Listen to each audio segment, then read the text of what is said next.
ngayong hapon po ng November 14, 2024 na kung saan sa ngayon ang bagyong Ophel na ating binabantayan ay tuluyan na po na nag-landfall kanina pong 1:30 PM sa may Bagao, Cagayan at bahagyan na po yan na humina dahil po sa land interaction at taglay na ngayon ang lakas ng hangin nang maabot po sa 175 kilometers per hour at malakas pa rin ang bugso nang maabot po sa 250 kilometers per hour base po yan sa datos ng Pag-asa.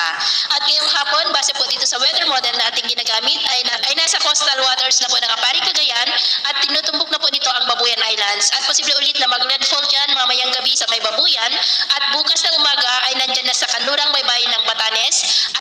at papalayo na po yan sa kalupaan ng ating bansa habang unti-unti na po na humihina within the forecast period. Habang ang bagyong si Pepito naman ay makapasok na po yan sa ating area of responsibility bukas ng umaga na malaking banda naman dito po sa malaking bahagi ng Luzon at posibleng lalakas muli yan bilang super bagyo bago po tatama sa ating kalupaan kaya ang development po ng bagyong Pepito ang susunod po natin na babantayan. Samantala dahil po sa paghina ng bagyong Ophel ay sa ngayon ay nakataas na po ang signal number 4 sa may Babuyan Islands, the northern and eastern portions po ng mainland Cagayan, sa may Santa Teresita, Balesteros, Aparri, Camalanyugan, Bugay, Lalo, Alakapan, Gantaran, Bagao, Peñablanca, Gonzaga, Santa Ana, maging po sa northeastern portion ng Isabela, sa may Maconacon at Timilacan. Signal number 3 sa may Batanes, nalalabing bahagi ng Cagayan, the northern, central, and eastern portions ng Isabela, sa may San Pablo, Delfin Albano, Ilagan City, Tumawini, Cabangan, Santa Maria, Santo Tomas, San Mariano, Palanan, maging po sa northern portion ng Apayao, sa may Flora, Santa Marcela, Luna, Budnol, Kalanasan, Cabugao,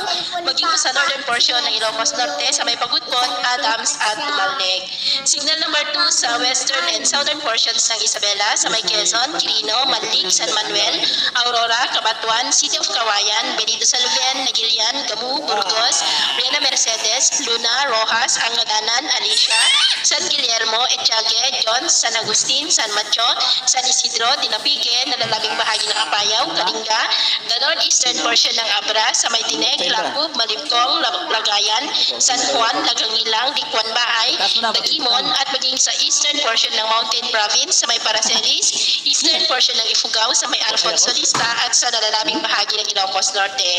Signal number 1 po sa nalalabing bahagi ng Isabela, Quirino, Nueva Vizcaya, the rest of Mountain Province, nalalabing bahagi ng Ifugao, nalalabing bahagi ng Abra, the northern portion ng Benguet, sa may Bocod, Mangayan, Kapangan, Atok, Kabayan, Kibungan, Bakun, Bugyas, Tublay, maging sa may Ilocos Sur, the northern portion ng La Union, sa may Luna, Sudipen, Bangar, Santol, San Gabriel, Bagulin, Baknotan, Balawan, San Juan, maging po sa northern portion ng Aurora, sa may Kasiguran, Dinalungan, Dipakulaw, Balor, Dilasag, at Maria Aurora. Kaya mag-ingat po tayo sa mga banta ng mga pagbaha at pagguho ng lupa.